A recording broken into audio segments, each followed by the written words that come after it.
या फिर कोई और 3-4 बार वोट कर रहा है, और दिखाइए।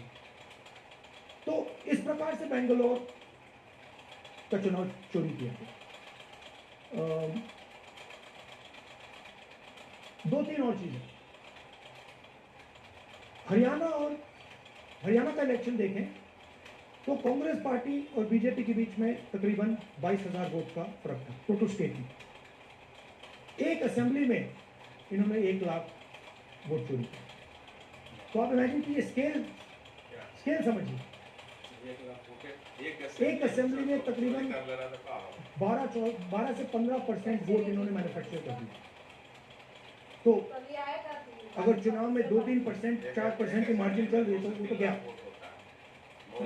और हमने ऐसा पैटर्न आइडेंटिफाई किया है देश में, जहां पे एक सीट पे धड़ाके से बीजेपी जीत है, या 2 सीटों पे धड़ाके से जीत है, बाकी सीट में नेचुरल कंपटीशन चल रहा है, और फिर सडनली एक सीट में जैसे यहाँ हुआ स्वीप हो जाता और पूरा चुनाव चला जाता।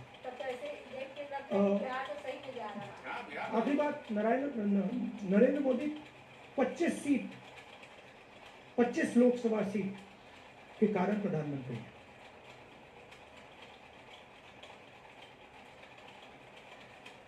हमें इलेक्शन कमीशन ये डेटा इसलिए नहीं दे रहा क्योंकि अगर हमने जो यहाँ महत्वपूर्ण में किया, अगर हम इसे बाकी लोकसभाओं में करा देंगे तो देश की डेमोक्रेसी की लोकतंत्रता की सच्चाई बाहर आ जाएगी। ये अब एविडेंस है, ये क्रिमिनल एविडेंस है। और इलेक्शन कमीशन देश में पूरे एविडेंस को डिस्ट्रॉय करने की सोच रहा है। मैंने जैसे कहा 21वीं सदी है, एक हार्ड ड्राइव पे आप पूरा डेटा रख सकते हो, 100 साल 200 साल का डेटा रख सकते हो, जितना रखना है रखो। मगर इलेक्शन कमीशन 45 दिन में सीसीटीवी को खत्म करना चाह रहा है, वोटर लिस्ट नहीं दे रहा।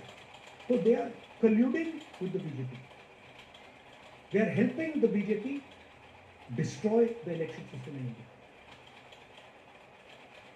अब आपके कोई सवाल हो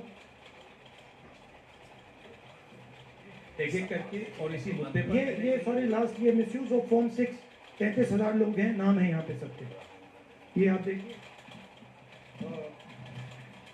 इनकी